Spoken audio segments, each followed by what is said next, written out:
Hello guys, welcome back to my channel and Indian chef. இன்றைக்கி 10 நிமிஷத்தில் 1 pot rice வெந்தய சாதம் எப்படி பண்ணலான்னு தான் பார்க்க போகிறோம். இது ஈஸியாக யாருக்குமே குக்கிங் தெரியாதவங்க கூட இந்த வீடியோவை பார்த்து ஈஸியாக கற்றுக்கலாம். ஸோ வாங்க வீடியோக்குள்ளே போகலாம். ஸோ நான் இப்போ ஒரு சின்ன குக்கர் தான் எடுத்திருக்கேன். ஏன்னா இது வந்து 2 பேருக்கு செய்கிறதுக்கான குவான்டிட்டி. ஸோ இதில் வந்து நான் ரீஃபைண்ட் ஆயில் தான் யூஸ் பண்ணிக்கிறேன். 2 tablespoon refined oil use பண்ணிக்கிறேன். அது காஞ்ச பிறகு கடுகு கொஞ்சம் ஆட் பண்ணிக்கிறேன். 1 டீஸ்பூன் கடுகு, 1 டீஸ்பூன் உளுந்து ஆட் பண்ணி நல்லா பொரிஞ்ச பிறகு முக்கியமான ரெமிடி இந்த வெந்தயம், 1 டீஸ்பூன் வெந்தயம். இது கசக்காது, so don't worry. So 1 teaspoon கடலைப்பருப்பு. இதெல்லாம் நல்லா பொரிஞ்ச பிறகு கொஞ்சம் வெயிட் பண்ணுங்கள், நல்லா பொரியணும். முக்கியமாக சீரகம் சேர்த்து அடுத்து கருவேப்பிலை, தாளிப்புக்கு போட தேவையான முக்கியமானதை ஆட் பண்ணியிருக்கேன். இதில் என்ன முக்கியமாக ஆட் பண்ணணும்னா வெந்தயம். ஸோ அடுத்து எல்லாம் பொரிஞ்ச பிறகு சின்ன வெங்காயம் 10 to 20 பல் வந்து சின்ன வெங்காயம் ஆட் பண்ணிக்கோங்க. இந்த வீடியோக்கு இடையில வந்து முக்கியமான டிப்ஸ் சொல்லியிருக்கேன். அதுதான் இந்த ரெசிபியோட முக்கியமான டேஸ்ட் என்ஹான்ஸ்மெண்ட் பண்ணி கொடுக்கறது. ஸோ வீடியோ இடையில ஸ்கிப் பண்ணாமல் பாருங்கள். ஸோ வெங்காயம் நல்லா வதங்கட்டும், அது வரைக்கும் நல்லா வதக்கிட்டுட்டே இருங்க, நல்லா மிக்ஸ் பண்ணி விட்டே இருங்க. ஸோ இந்த மாதிரி நல்லா வெங்காயம் வந்து பண்ணிகிட்டே இருக்குது. வெங்காயம் வதங்கினா மட்டும்தான் உங்களுக்கு டேஸ்ட்டு கிடைக்கும். ஸோ அடுத்து 4 தக்காளி பழம் வந்து நல்லா கட் பண்ணிக்கோங்க. 4 தக்காளி வந்து நல்லா கட் பண்ணிவிட்டு அந்த தக்காளி சீக்கிரம் வதங்குறதுக்காக நான் வந்து உப்பு ஆட் பண்ணணும். ஸோ அது வெளில லேட்டாக காமிக்கிறேன். ஸோ தக்காளி ஆட் பண்ணிவிட்டு நல்லா கிளறி விட்டுக்கோங்க. தக்காளி நல்லா ஒரு டைம் போட்ட பிறகு அதுக்கப்புறம் தேவையான அளவு உப்பு இப்போதைக்கு போடுங்க. உப்பு போட்டால் சீக்கிரமே வந்து தக்காளியெல்லாம் சீக்கிரமேவே வதங்கிடும். ஸோ உப்பு போட்டுட்டு அதுக்கப்புறம் வந்து நான் 2 டேபிள் ஸ்பூன் வந்து மிளகாய் தூள் எடுத்திருக்கேன், சில்லி பவுடர் எடுத்திருக்கேன். ஸோ நீங்களும் உங்கள் காரத்துக்கு ஏற்ற மாதிரி போட்டுக்கோங்க. இது சக்தி மிளகாய் தூள் தான்.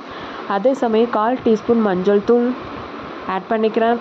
அதே சமயம் வீட்டிலேயே எங்கள் அம்மா செஞ்சு கொடுத்த குழம்பு மிளகாய் தூள் வந்து ஆட் பண்ணிக்கிறேன், 2 டேபிள் ஸ்பூன். அதுதான் வந்து இன்னொன்று மெயினாக உங்களுக்கு இன்னொரு இன்க்ரீடியன்ட் இருக்குது, அதை நான் கடைசியில் தான் காமிக்க முடியும். ஸோ இதை போட்டு நல்லா மிக்ஸ் பண்ணி விட்டுக்கோங்க.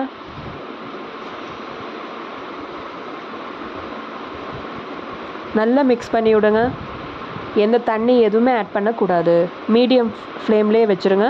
மீடியம் ஃப்ளேமில் வச்சு நல்லா மிக்ஸ் பண்ணி விட்டே இருக்கணும். அதிகமான தீயில வச்சா கருகிரும். ஸோ இந்த ஸ்டேஜில் நல்லா பார்த்தீங்கன்னா எண்ணெய் நல்லா பிரிஞ்சு வரணும். அது வரைக்கும் வெயிட் பண்ணுங்கள்.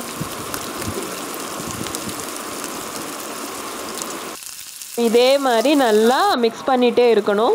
ஒன்ஸ் ஆயில் நல்லா பிரிஞ்சு வந்த பிறகு இந்த மாதிரி நல்லா பிரிஞ்சு வரணும். ஸோ மறுபடியும் நல்லா மிக்ஸ் பண்ணுங்கள். பிகாஸ் நல்லா வெந்தால் தான் டேஸ்ட் நல்லா கிடைக்கும்.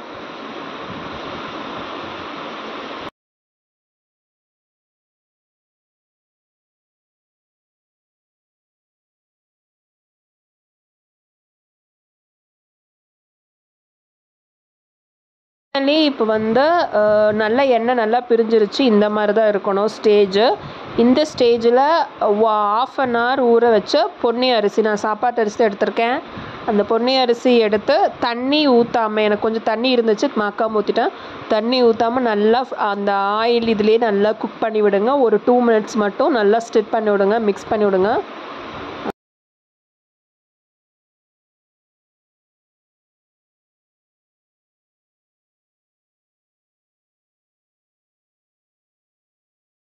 ஒரு 2 minutesக்கு மட்டும் நல்லா அந்த அரோமா வர வரைக்கும் நல்லாவே குக் பண்ணி விடுங்க.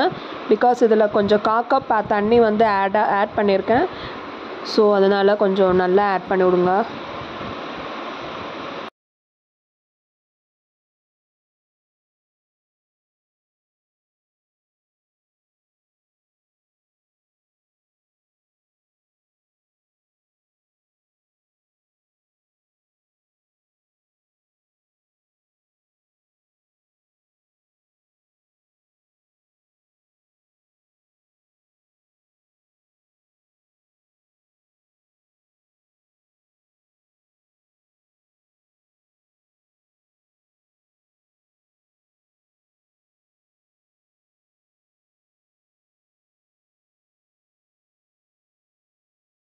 ஸோ இப்போ வந்து முக்கியமாக பச்சை பூண்டு எடுத்து கார்லிக் நல்லா எடுத்து இடித்து சேர்த்திக்கோங்க. இடித்து சேர்த்துனா மட்டும் அந்த அரோமா அண்டு டேஸ்ட்டு வந்து இன்னும் நல்லா கிடைக்கும். ஸோ இது வந்து ஈஸியாக யார் வேணாலும் செஞ்சிடலாம். யார் யாருக்கு குக்கிங் தெரியலையோ அவங்க செய்யலாம். அதே சமயம் ஈஸியாக 10 மினிட்ஸ்லேயே நம்மளுக்கு குக்கிங் எனக்கு செஞ்சாகணும், லஞ்சுக்கு டின்னருக்கு எல்லாத்துக்குமே இந்த ரெசிபி ஈஸியாக ட்ரை பண்ணலாம். ரொம்பவே ஈஸியாக இருக்கும். ஸோ ஈஸியான ரெசிபி வித்தின் 5 மினிட்ஸில் சட்டுன்னு செய்யலாம். எப்பவும் போலயே நார்மலாக தேவையான அளவு தண்ணி ஊற்றி வாட்டர் ஆட் பண்ணிவிட்டு நான் அதை மிக்ஸ் பண்ணி விட்டுறேன். மிக்ஸ் பண்ணி விட்டுட்டு ஒரு 4 விசிலுக்கு மட்டும் நான் எப்பவும் போல நம்ம இதை சாப்பாட்டு அரிசிலாம் 4 விசில் மட்டும் விசிலிடுங்க. ஸோ எனக்கு இந்த ஸ்டேஜில் உங்களுக்கு உப்பு காரம் எல்லாம் பார்த்துக்கோங்க. எனக்கு உப்பு பத்தலைனா இல்லை, உப்பு ஆட் பண்ணிட்டேன். ஸோ இப்போ 4 விசில் மட்டும்தான் விடணும். அவ்வளோதான், நம்மளுக்கு டேஸ்டியான வெந்தய சாதம் ரெடி. அண்ட் இது யார் வேணாலும் ஈஸியாக குக் பண்ண முடியும். இது வந்து நைட்டு லன்ச்சு மார்னிங் எல்லாத்துக்குமே வந்து இது ஈக்குவலான recipe. This is secret from my mom.